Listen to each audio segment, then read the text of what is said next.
We've become so used to having electricity when we need it on demand that when it fails, we're so used to having it that it takes our brains a little bit to realize that it's not available.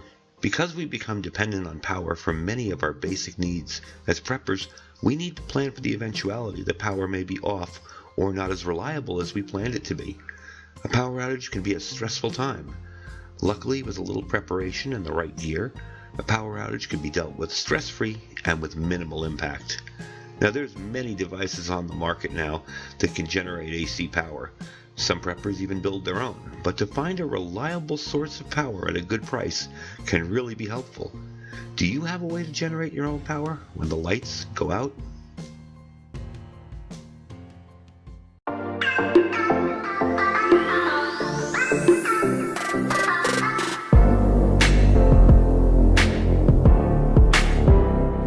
Alright folks, welcome back. So with that intro, you have to start thinking about how are you going to power your home, your emergency supplies, your medical devices when the power goes out. Do you have a plan?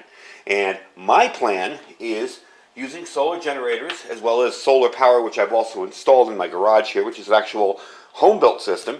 But if you don't have room for that, or you can't do something like that, or let's say you live in an apartment where you can't exactly ask the landlord to stick solar panels on the roof for you, you have something like this, okay? These are very, very handy. Now, with all the threats we face from power outages and bad weather, hacking, ransomware, even rolling power outages in some states, having a way of powering things is more important now than ever. And this item here right now is on sale. And if you notice, yes, this does look a lot like the Okemo. Here's the difference. The Okemo 1000-watt power station is $729. This one is on sale for $558.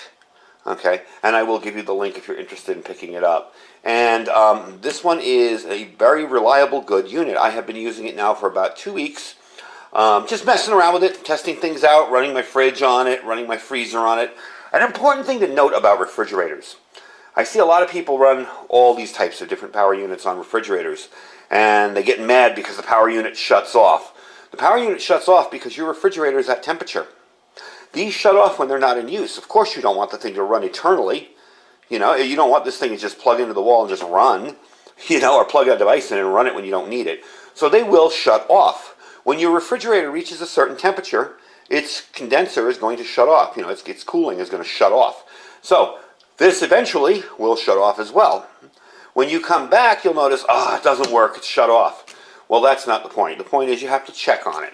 Okay, now I have run my freezer on this, and it does work very, very well. And it actually ran for 2.5 hours without shutting off because I'd unplugged my freezer.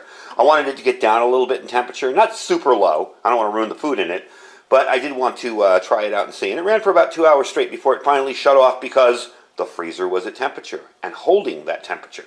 So a lot of people test these out, and they come back and they're all angry because, this thing's junk, it doesn't work. Well, any decent backup power system is going to shut off when it's not in use. You don't want it running eternally forever and ever with nothing drawn on it. It'll just kill the battery. So that's why they do it. This is on sale. We mentioned that. So I want to give you some advantages of what a solar generator comes in handy for as opposed to a gas generator. First of all, you have no gas storage. Okay? You don't have to store a bunch of flammable gasoline somewhere on your property, in your home, whatever. I don't want you storing it in your house. But you don't have to store it somewhere in your home, somewhere near your home. You don't have to deal with that. You don't have to worry about fluctuating gas prices and do I need to rotate my gas because it's a year old? Do I need to buy treatment?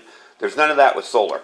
Okay, it's just ready to go whenever you need it. There's no dangerous fumes from running this. If I run my little 2,000-watt generator in this garage here, and I'm running it for a couple of hours, those fumes from it, that carbon monoxide, could easily get into my house. Okay, that's why when you run it, you should run a generator away from your home. This has no fumes whatsoever when it runs. It just runs and it's handy like that. It's very quiet. You don't broadcast to the world that you have power. Now, yeah, if you have lights on in your house, of course they're going to know. But it's very quiet. It's very stealthy. It's handy for situations where maybe you don't want the whole world to know you have power. There are a lot of situations where if the power goes out for a day or two, everybody's going to be over at your place saying, can I plug my phone in? Can I charge this? Can I charge that? Maybe you don't want to kill your own power because somebody else didn't think ahead and prepare for it. So just something to think about. I know it sounds a little bit selfish sometimes, but as preppers, we need to think of ourselves first because we put time and money and effort into being prepared. So, it's also portable. Most generators, pretty darn heavy. My little Coleman 2000 watt one weighs a lot. It's heavy, you know. This thing is about 28 pounds, so it is portable. It can be moved from room to room. You can put a solar panel in a window. It's not optimal, but it will work to charge the unit. And you can have this thing topped off and ready to go whenever you need it. The reason I don't like to call these solar generators is because they offer more than just solar. If I live somewhere where I can't put a solar panel outside, let's say I live on the 20th floor of a high-rise in the middle of downtown Manhattan, okay? I can still plug this in and charge it. I can plug it in, charge it, have it ready to go whenever I need it. So it's ready for use. So those are some advantages. Yes, it does look the same as the Okemo. It probably is the same construction inside. This brand name is TOPSHAK, and this is their PS1000, their TS PS1000, or TOPSHAK PS1000. I have used it. I have not experienced any issues with it. We are going to test it out, but I want to show you some of the accessories that it comes with. All right, so first and foremost, first thing that you need to know about that it comes with is this charger. This is a wall charger. You can plug this in. I have it plugged in back there in my power strip, and I have been running this morning. I got out here about, 6 a.m. when I woke up, and it was at 3 bars, and now it's at 4 bars, and it's maybe an hour later, so that's really not all that bad. It definitely does a good job charging up quickly. You do have the option of the PV those are your solar panels, or photovoltaic, whatever, panels, and those will run up to 200 watts of solar panels. With the input here, you can run 100 watts. Now today, I'm going to use a 100 watt panel to top this thing off, and we're going to be using the Anderson power poles. These are a little bit more reliable than the little plug, so we're going to be using them. This charger will get a little warm, okay? It will not get overly hot, okay? But I don't want you to think it's safe to pile clothing on it or put a bunch of paperwork over it or whatever. It doesn't get hot enough to start a fire, but it's always smart to begin with and not push your luck. It also comes with a cigarette lighter adapter, so you can charge this in your vehicle. I recommend doing this while your vehicle is running. Don't do this while your vehicle is dead, or you'll end up with a dead battery. While your vehicle is not running, I mean. You'll end up with a dead battery. Again, it plugs into the same place here. You plug this in, and if you're driving from campsite to campsite, or maybe you're on your way to go camping, or maybe in an emergency you're bugging out, and you're moving from place to place, you can charge this via your vehicle, and it will top it off as well. So we are going to run some stuff on this. The first thing I do want to run on it is a coffee maker, because we know those things just eat power. Now, you're going to notice right on here, there's not much of a display on here.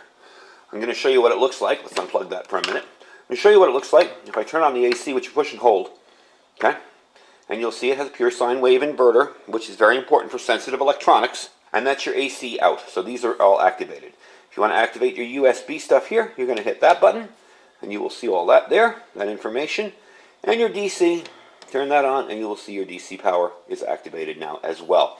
Now, it doesn't have the draw current, how much is coming in. It doesn't have all that information up there. It's a very small OLED screen that just gives you a little bit of information. And at first, I was kind of like, darn, I really wish they'd have given me at least what I'm drawing. Maybe not the input, but at least what I'm drawing.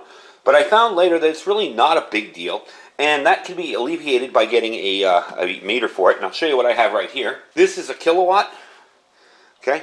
Anybody that's serious about solar power and trying to calculate your needs to have one of these things. They're very inexpensive. They're like, I don't know, under 20 bucks sometimes. You find them for under 20 bucks. Maybe 25, 30 bucks. Really not an expensive type thing. You can find your kilowatt hours on it, your hertz, and your wattage, your amps, and your voltage. So you can plug this item in here, plug stuff into it, and figure out about how much you're drawing. And that's what we're going to do today. We're going to use this meter to show you how much it's drawing. I don't want people to, see that and go, oh, darn, it doesn't have that. Forget it. I don't want it. Because for another 20 bucks or 30 bucks, however much these go for, you can have a really accurate item, a really accurate meter that will tell you everything you need to know about what you're drawing out of something. And you should have that anyway. A lot of times when I buy devices, I like to think, okay, I have my 4,000 watts of solar on the other side of the garage here, and I have my panels on the carport. And, I like to think, well, how much is all this going to draw? Is it going to hurt my inverters? Is it going to knock things out? Do I have enough battery backup to run it. And with this, you can actually tell. You can look at an item, maybe the box says this is rated for only 200 watts at full, output. You plug this thing in here and run it, and it's 400 watts. Oops, so it's good to have something that you can actually test yourself with. We will be using that today since this doesn't have that. But remember, this is a bit of a budget unit. Now, I know $558 doesn't sound budget, but in the world of solar generators and backup power stations, that is a pretty good price. So that's what you're going to get with it. You're going to get your owner's manual and your warranty card. I'm going over here for the owner's manual here. Very simple, very easy instructions. Again, this is very intuitive. If you've used one of these, you pretty much know how to use all of them. It will tell you the specs on it and all. This is 300,000 milliamp hours. You know those little cell phone chargers? They're about 20,000 milliamp hours. This is 300,000, okay? Or 1,100 watt hours. Its rated power is 1,000 watts, so that's a pretty decent unit right there. And it has a peak of 2,000. Now, when I say peak, I mean when you plug an item in, let's say I plug a drill in here, to start up the drill may take 1,500 watts, but it runs only at about 7. This will allow you to do that. This will give you that headroom, as we like to call it, where you can go all the way up and then back down to 700 watts. So your instantaneous peak is 2,000 watts on this. I've seen some discrepancies as to people saying that it's 3,000. It isn't. The 2,000 watt unit is 3,000. This is up to 2,000. So let's take a look at the outputs, and then we're going to put it to the test. All right, so first off, you're going to have 310 volt, 60 hertz, 1,000 watt peak, 2,000. Plugs in here, pure sine wave inverter, so your sensitive electronics will not be hurt by it. A modified sine wave inverter is a little bit harder on electric motors and sensitive electronics, computers, things like that. This will give you a nice smooth, even charge. Basically, for a very quick, rudimentary explanation, the sine wave on a pure sine wave inverter is kind of a wave like that, like you see in the image here. On a modified sine wave inverter, it's kind of, very abrupt and short. So, definitely a better inverter on this. Let's move to the next one. All right, so next up, you have your USBs here. And you have 3 of them. You have 1, 2, and a 3. You have a Type-C output on over here that is up top. And that will allow you for PD charging at 60 watts. At 5 volts, it's 3 amps. 9 volts, 3 amps. 12 volts, 3 amps. 15 volts, 3 amps. And 20 volts at 3 amps as well. So you will be able to charge your stuff from Type-C. Okay. You have the QC3 plug here, and that's denoted in orange. At 5 volts, you'll get 3 amps, 9 volts, you'll get 2 amps, and 12 volts, you get 1.5 amps. So you can use this as a regular charging port, even though it has higher amperages if your device can tolerate it. You have your inputs over here. Your DC in other words, your plug there when you want to charge it from the wall. You can also plug solar panels into that. And you have your Anderson power poles in here. And these Anderson power poles will take up to 200 watts, whereas this one will only take up to 100 watts of solar panel charging. Let's move on to the next section. All right, so you have your 2 DC outputs, and these are regulated 12-volt DC outputs. These are rated at 10 amps. Okay, same plug, 5.3 millimeter plug. You can plug in there. Do not plug your charging into those, of course. And then, of course, you have your cigarette lighter plug here. That's also rated at 12 volts, 10 amps. So definitely handy little thing if you're going to be running some stuff off of DC power as well. Okay, let's bring it back up, and we'll try out some solar charging with it. So we're going to talk about solar for a minute here. The PS1000 can be charged more than 90% within 6 hours. You can charge that via your AC adapter fully at 10 hours, your car charger at 9 hours, and your solar panels, if you're using 200 watts, you can do this in 6 hours. So 90% charged up in 6 hours, pretty darn good. We're only going to be using 1 solar panel today, and ironically enough, I'm using the Okemo solar panel for it. And we're going to see how that works. I am going to be using the Anderson power pole, so let's get it outside. Let's get our panel in somewhat sun. We have a big winter storm coming in here. Yes, it snows in the desert. So we'll see what kind of sun we can get out of there, and we'll try it out. All right, so you can see the panel sitting outside there. Again, it's not a super bright day. It's kind of overcast and cloudy. Let me see if I can tip you up to the skies to show you. Got a lot of clouds coming in, and like I said, we have a storm coming in a little bit, so we'll probably get a little bit of snow here, or maybe a little bit of rain, but at least we got a few minutes out here in the morning to show you what it looks like. That's how it's going to be set up. I'm going to put the charger behind it and see how it works. All right, it's very windy out here, so we're going to make this as quick as possible so it doesn't annoy you with the wind sound. We're going to plug these in. Okay, there we go. Plug it in there. Sorry. And as you can see, it is now charging. Okay, so I'm going to leave it out here for a little bit and try to get it up a little bit higher. It was on 3. We're going to try to get it to 4. And I'll let you know how that works out and get back inside where it's not so darn windy. All right, we're back inside now. Either that was the fastest charge of 1 bar I've ever seen, or I was pretty close to having 1 bar in there. About a half an hour I went from 3 to 4, so very impressive with the solar charging. I do like the Anderson power poles. They give you the option of running more power to the unit, and also they're just more reliable. We try to use these in ham radio with all our gear. I've been guilty of not using them in the past, but I'm becoming a believer in them more and more the more I use them. Now, another thing that this is really handy for, I was thinking about, is your communications plan. If you guys are going to be having radios, you know, handheld radios to talk to each other during an emergency, I have an example here, this little Redibus MERS radio. These are 5-channel FM MERS radios. You're going to need a way to charge them up, so we're going to stick that in there, give it a shot, turn it on, there you go. You see you got a green light, and we'll charge it up and see how that works. I'm fairly sure that the USB on these works fine, as well as the 12-volt plug. I do want to test the 12-volt plug out, and we'll do that in a sec, but one of the things that I do want to do is run something that's very, very high drain. And you're going to laugh at this, folks, but you know what I tested these out with the best? Coffee machines. Now, I have a little single Keurig type coffee maker, and that thing draws a ton of watts on startup as well as in use. So we're going to do that. We're going to try it out, and we're going to make a complete cup of coffee using this machine and see if it can handle it. Because if it can handle that, it can handle a lot of stuff. Would it run an air conditioner? Yeah, it might kick a small one over. Might even start the compressor. But my concern is for how long. You know, you're not going to have that much energy in this. That's more of a larger solar battery bank type thing. But it definitely would run a fan or something smaller than that. So, let me get my coffee machine out here. And we're actually going to try this out using the kilowatt. We're going to see how much we're going to draw with a full-on cup of coffee and see how much that takes of the power. One of the things I did want to check to see if this was a regulated 12-volt regulated power supply here, the plug. And I'm just going to try that out here. So I'm getting a steady 1303, 1302 out of there. Pretty darn good. I can't complain about that. Alright, let's go try out the coffee maker now. Alright, so we're all set up.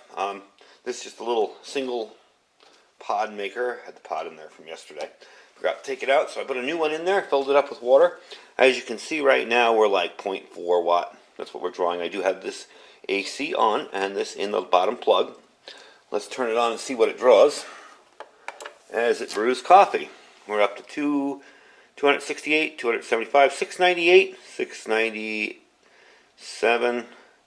So it looks about a steady 697, 96 watts coming out of that. So what we're going to do is let that heat up the water, and we're going to see how long it takes for this to brew a cup of coffee. I mean, it's fairly quick, but we're going to see if it can do it the whole process through. Right now it's heating the water, so it's drawing all that current. So you can see it's definitely got a decent amount of kick to it. Nope, it's handling this no problem at all. If we were to plug in some other stuff, I'm sure it would be fine as well. Anyway, let me let this run for a bit, and I'll bring you back once it starts to pour, and we'll see if it drops down any. It's interesting to know if this drops down any, and this is what I mean about devices. Who would think this draws almost 700 watts? It's a little tiny coffee maker, but there's a lot of devices that can really fool you, and that's why it's important to know that ahead of time. So, let me let it run, and bring you back when it starts to make coffee. I'm about a minute in. It's still at 687 watts. Hasn't even dropped the bar down on the charge, so it's definitely doing its job. No issues at all. You can hear the coffee maker over here on the side making all that noise. So let's give it a minute and wait for it to pour. Alright, it just went down really quick. It had it heated up. Now it's at 690. It went down really, really quick. I guess it heated the water, and now it's got to build up the pressure to pump it through or whatever. And then it went back up to 687. Kind of interesting to watch it. You'd never guess, again, you'd never guess something this small would eat up that much power. But I'm interested to see how much power it's going to draw when it's actually pouring the coffee out into the cup. Because that's really just a matter of the pump running and not the heater. See, it dropped again. Okay. Maybe it's going to pour now. We'll see if it kicks back in. But this generally doesn't take too long. See, it's bumping up again. So, bring you back when it's pouring coffee.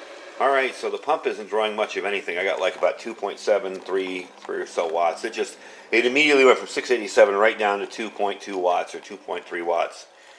So, definitely works. Hasn't even put a dent in the amount of capacity the bank has. So that's handy to know. I mean, I got a billion ways to Sunday to make coffee without using a single drop of electricity. But because this is such a high drain device for its size, it's good to know what it takes. So I'm going to try one more thing in here, and after I let the coffee finish brewing. And we'll wrap it up, and I'll give you some stats, and again tell you where you can pick one of these up. Now, if you really want to test a unit out, your best friend is a heat gun. This is just a Wagner heat gun that I use on shrink wrap and stuff. So we're going to put it on low and see what it draws. And I'm getting about 281, 508, 504, about 500 watts. Now let's bump it up to high and see what we get. 948, 962, 955. So in the 950, 940 range. It will definitely handle that, no problem at all. And as you can tell, it's starting to get hot, so definitely cool. Alright, so I'm going to wrap up with a little bit of info on this again. This is rated for 1,000 watts with a peak of 2,000, your battery capacity, 300,000 milliamp hours, or 1,100 watt hours. Your AC output is 110 at 60 hertz, and I did test it with the kilowatts. It is exactly at 60 hertz. It does have a regulated 12-volt outlet. Your USB outputs are 5 volts at 2.1 amps max. Your DC output is 12 volts at 10 amps. Your Type-C, your PD 60 watts, 5 volts, 3 amps, 9 volts, 3 amps, 12 volts, 3 amps, 15 volts at 3 amps, and 20 volts at 3 amps as well. Cigarette charger output, again, 12 volts at 10.8 max. Solar charge input, you got 18 to 30 volts. You can do 30 volts with the PV in here. This is the Anderson power poles. And 18 in here. It will charge a lot faster if you use those power poles, regardless of how many panels you're putting on there. I like that a lot of these new panels are coming with the Anderson power poles. Kind of makes it universal in my gear, and I really like that. And by the way, you'll notice that monitor just turned off. That's where a lot of people make the mistake with these. They put them on devices that run, and turn off, like freezers and refrigerators. Once your refrigerator's up to speed, it's going to shut off because it's cold enough, and the compressor's going to turn off. So there's no real need for this thing to run anymore, and it will shut itself off. So that's something to remember if you're using this on a fridge or anything like that. Any power station, as a general rule, will turn off if it's not being drained. So you have to go back and you have to make sure and go, oh yeah, let me turn that back on again. It's just the nature of them. That's how they work. Your output waveform on your AC plugs is a pure sine wave inverter. That's important because it handles sensitive electronics and electrical motors much more efficiently and better. It doesn't make them heat up as much if you're running things like fans and stuff like that. They'll run much more efficiently on a pure sine wave inverter. Your operating temperature, 10 Celsius or 14 degrees Fahrenheit to 60 Celsius or 140 degrees Fahrenheit. I got to be the only place in the world that's going to test that 140 degrees out. But all in all, definitely pleased with it. And hey, if it can make me a cup of coffee, it's definitely my buddy. So that is the TOPSHAK TSPS 1000 1,000-watt power station or solar generator, if you choose to call it that. It can be a solar generator with a solar panel. On its own, it's just a power station. So I'm really pleased with it. Like I said, it is so much cheaper than the Yokomo, it's not even funny. The Yokomo, same unit, is $729. This one is $558. And as you can see, it definitely puts out the power without any reservations whatsoever. And as a general rule, when it comes to higher power stations, higher powered power stations like this one, I'm getting it for this. This is nice. This is nice to have, but I'm really getting it for the AC power. I don't really care about the USB or DC. I want this to run stuff in my house. My freezer, my refrigerator possibly, a coffee maker if I need it. Anything like that, that's what I want it for. So I am very pleased with it. The link will be down below where you can pick it up. It is on sale right now on Banggood. And you can pick it up there for $558.59. So definitely check them out. For some of you folks, I know this is a big expense. And, you know, I like to cover super budget-friendly items. But sometimes you got to spend a little bit extra. And my theory has always been buy once, cry once. You buy one thing that's expensive, you're happy, it hurt, but it's done. So something like this could definitely pull you out of a bad situation, especially with winter coming and the storms we're seeing, and especially that tornado that recently ripped through the whole middle of the country there. Having a power station is definitely a handy thing to have. Having the ability to have the ability to plug stuff in, to run things, to run some lights, to maybe power a radio, to recharge some communication devices. I would even run an HF radio off this thing, honestly. I'd plug it in there and run it, and probably would be just as good as ever. So I'm definitely pleased with the unit, and it seems to be working very, very well. Anyway, folks, I thank you for watching. The link will be down below. Don't forget to check out all our other links. We have our Amazon affiliate store down there. Most of the stuff that I review will be in that store. However, things like this have their own link to a separate site. You're going to get a good deal on it, so check out that link. We have our freeze-dried wholesalers link down below. Clicking my link saves you 15%. All you got to do, click the link, and boom, you're saving 15% on your order. With prices going up, it's nice to have a place where the prices go down just for clicking a link. That's kind of handy. Also, too, he has a lot of stuff back in stock. Again, when he's out of stock of something, don't get worried. He's not really out of stock. He just has to freeze-dry it. He's got a good backlog of items in freezers ready to run. Okay, it's just a matter of running 3 shifts and getting it done. So he foresaw this coming, and he really stocked up, and he got some local deals with local farmers, and he's doing really well as far as food goes. It's just a matter of getting it through the freeze dryer. Don't forget to check out our My Patriot Supply. If you're interested in some bulk food that's really simple, it's a set and forget system. I do have some amazing deals right now on some larger things on my site, and that's preparewithiridium.com, preparewithiridium.com, larger kits for 4 weeks, 3 months, whatever. You can definitely check them out. You can save a lot of money right now, and they're perfectly good, and I really enjoy their food. One of the things I do with their food also, too, is I like to supplement stuff in it. So I put, it's kind of like my little experimental thing. I'll get their Alfredo and I'll toss a can of chicken in it. So it's definitely good stuff.